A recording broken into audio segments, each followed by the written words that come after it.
Muchachos, este es José Ruiz. Vamos a empezar la presentación de hoy. La clase es la unidad 1, lección 3B. Resiste a los falsos maestros. Esta es la clase de intermedios. De nuevo, mi nombre es José Ruiz y hoy es domingo 21 de junio del 2020.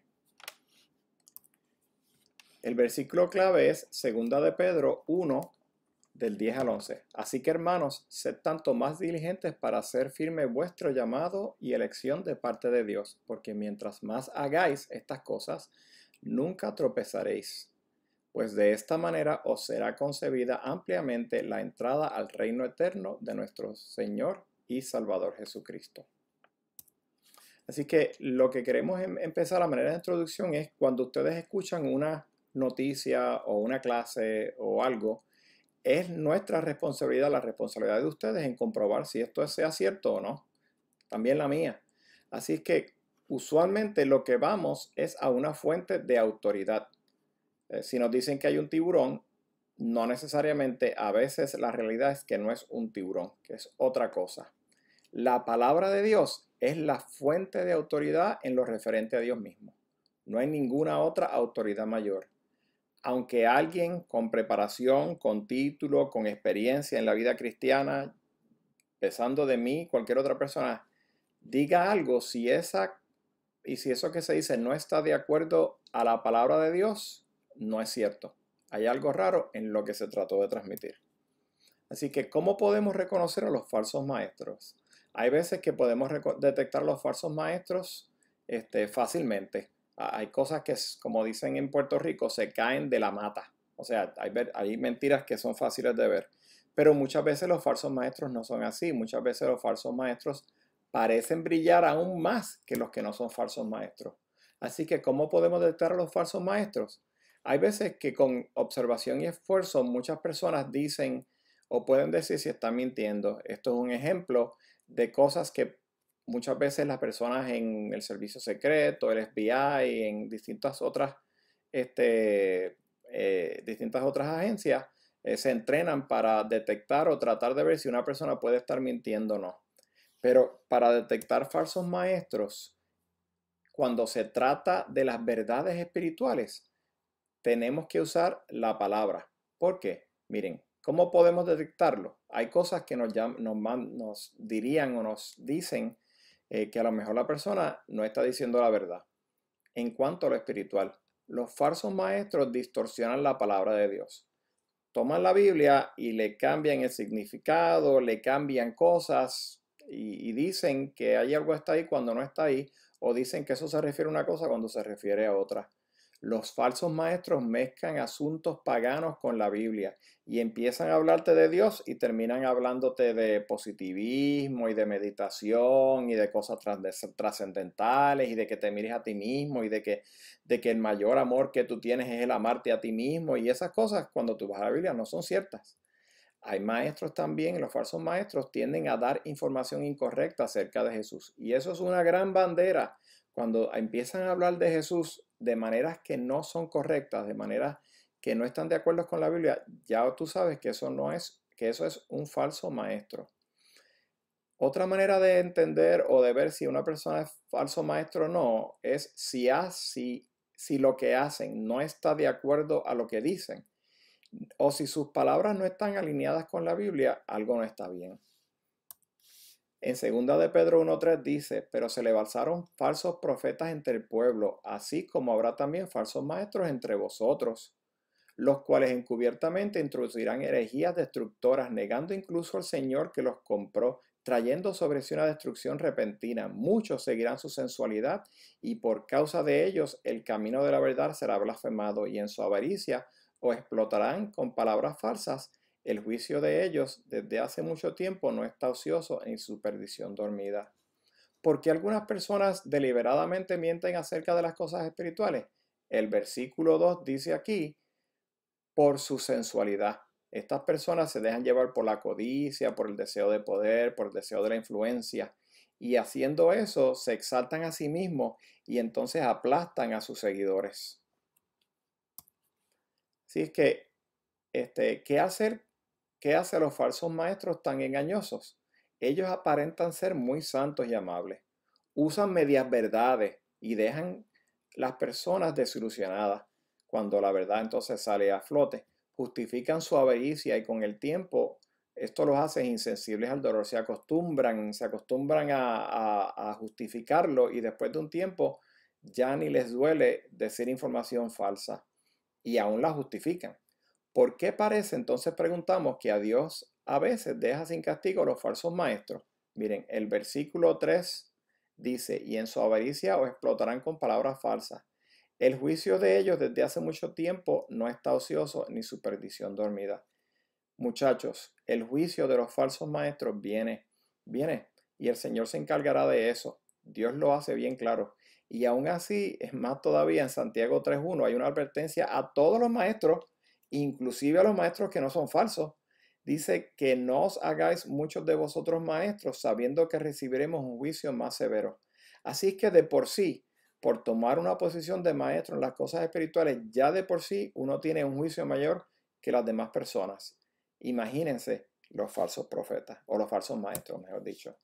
En 2 de Pedro 2, del 12 al 14, el 18 al 19, habla de, pero estos como animales irracionales, nacidos como criaturas de instinto para ser capturados y destruidos, blasfemando lo que ignoran, serán también destruidos con la destrucción de estas criaturas, sufriendo el mal como pago de su iniquidad. Cuentan por deleite andar en muchos placeres disolutos durante el día.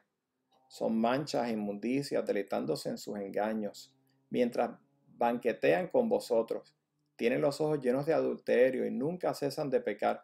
Seducen a las almas inestables y tienen un corazón ejercitado en la avaricia. Son hijos de maldición, pues hablando con arrogancia y vanidad, seducen mediante deseos carnales por sensualidad a los que hace poco escaparon de los que viven en el error. Les prometen libertad mientras que ellos mismos son esclavos de la corrupción, pues uno es esclavo de aquello que le ha vencido. Así que les pregunto a ustedes, ¿qué grupo de creyentes es más probable de ser engañado? Aquí dice que ellos dicen que seducen a los que hace poco escaparon de los que viven en el error, a los nuevos convertidos. Los nuevos creyentes muchas veces no tienen conocimiento de la Biblia, y por lo tanto son presa fácil de muchos falsos maestros. Pero hay otro grupo también. Dice aquí que dice, cuentan por deleite andar en placeres disolutos durante el día, tiran sus ojos llenos de adulterio y pecan y seducen a las almas inestables. Así que otros son los que conocen qué te hace inestable, qué me hace a mí inestable como cristiano, no conocer la Biblia. Si yo les pregunto a ustedes, ¿cuáles son los 4 evangelios? Díganme los nombres. ¿Y cuál de estos 4 evangelios fueron discípulos que andaron con Jesús? ¿Y cuál de estos 4 evangelios fueron personas que directamente no andaron con Jesús, sino que oyeron de Jesús de otros? Y otra cosa es, ¿cuáles son los 4 profetas mayores? Otra pregunta. Hay 4 profetas mayores en el Viejo Testamento. ¿Cuáles son? ¿Y qué libro hay en el medio de estos 4 libros en el Viejo Testamento? Otra pregunta. ¿Estaba Jesús en la creación? ¿De acuerdo a quién? Si es que la Biblia dice que Jesús estaba en la creación, ¿de acuerdo a quién? ¿Quién lo menciona? Miren, si ustedes no saben las contestaciones de estas preguntas, esto es un ejemplito. Hay tanto que yo no conozco de la Biblia y es nuestra responsabilidad instruirnos y conocer la palabra. Otra persona que se descuida y se puede poner inestable es las personas que descuidamos la oración y el estudio de la palabra. Muchachos, no descuiden la oración, no descuiden el estudio de la palabra. En 2 de Pedro 2, 3, 4 dice, por su divino poder nos ha conseguido, y vemos aquí que esto es reconociendo los falsos maestros. Ahora vamos a hablar de resistir la falsa enseñanza. Cuando ustedes oigan algo que es falso, dice aquí, pues su divino poder nos ha concedido todo cuanto concierne a la vida y a la piedad mediante el verdadero conocimiento de aquel que nos llamó por su gloria y excelencia.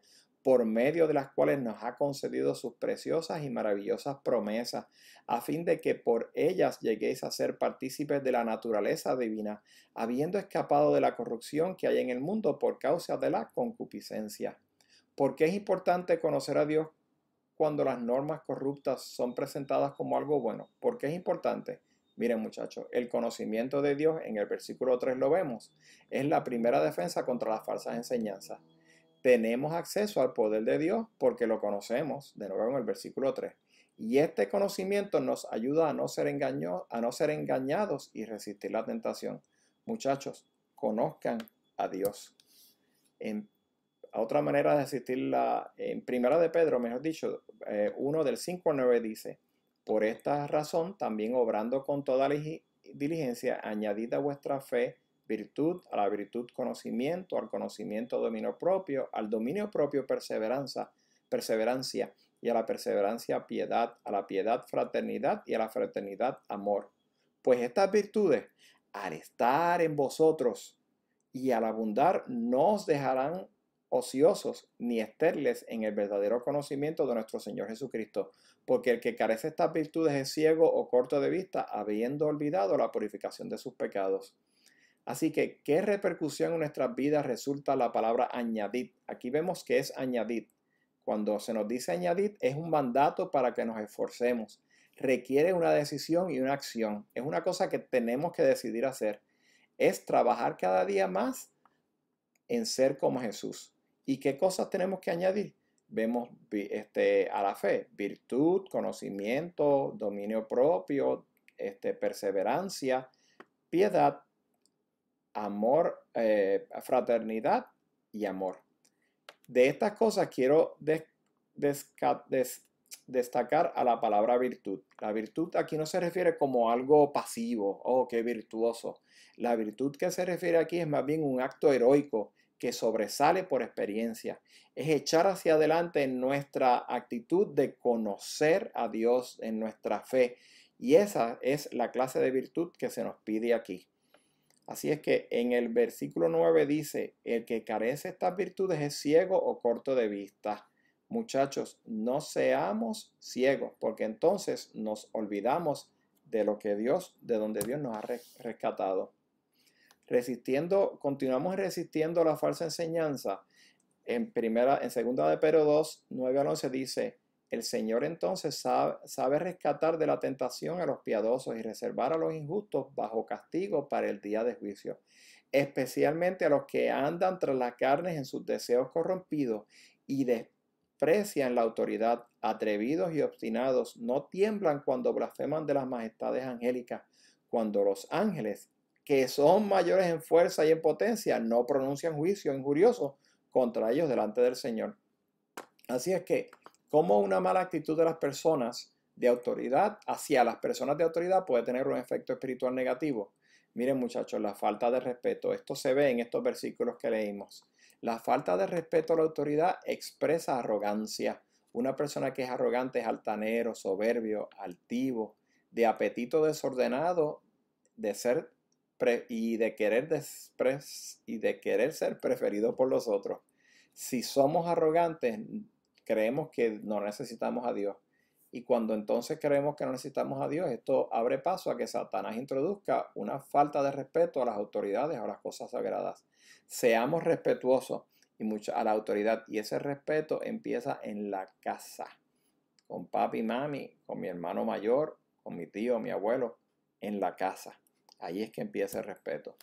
Así es que en 2 de Pedro 3:10, 3 del 10 al 4 dice que el día del Señor sobrevendrá como ladrón, en el cual los cielos pasarán con gran estruendo y los elementos serán destruidos con fuego intenso, y la tierra y las obras que hay en ella serán quemadas, puesto que todas las cosas han de ser destruidas de esta manera.